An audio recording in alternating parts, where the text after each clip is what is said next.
Okay, so I wanted to give some early poll analysis for the first week of the Trump versus Harris campaign as opposed to the Trump versus Biden campaign. For some context, at the point where Joe Biden dropped out of the race, he was about 3 percentage points behind Donald Trump in national polls head-to-head, and he was down in all of the 6 main swing states that people have been talking to, those being Nevada, Arizona, Georgia, Pennsylvania, Michigan, and Wisconsin. Biden was also down in Virginia, and he was close to being down in Minnesota and New Hampshire as well. So it's pretty obvious why Joe Biden dropped out of the race. Not only is his health failing, but he was losing dramatically in the race. And now we're on to Kamala Harris.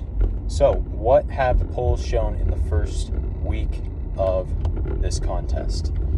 Well, there are a lot of polls which haven't been done in various states, but from those we do have, the race is tightening up a little bit, and that is to be expected. There's been a lot of talk about a honeymoon period for Kamala Harris in this campaign leading up to the Democratic National Convention. And so far, that has happened to some extent. The polls have tightened up. Trump was leading Kamala Harris by about 2 points in the polls before she entered the race. And now he's leading her by about 1.7 points. So, honestly, I was expecting a little bit of a tighter race in the beginning. I expected them to come within a point, perhaps even Kamala leading Trump by a narrow margin. So far, that hasn't happened. And of course, it could happen here in the coming weeks because it has only been 6 days since Joe Biden dropped out of the race. But that's what the polls show so far. And in those 6 swing states that I mentioned, I just looked at the Real Clear Politics polling averages for all of them, and in all 6, Donald Trump is up.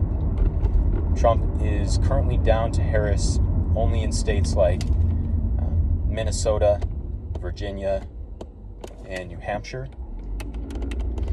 And especially for Virginia and New Hampshire, we haven't really had a lot of poll data on Harris versus Trump from those states.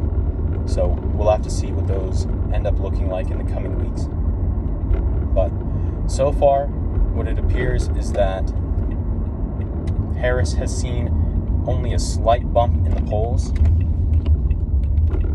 and in some of these swing states since entering the presidential race. Again, she may close that gap somewhat in the coming weeks, but thus far, Donald Trump is still in the lead in this race.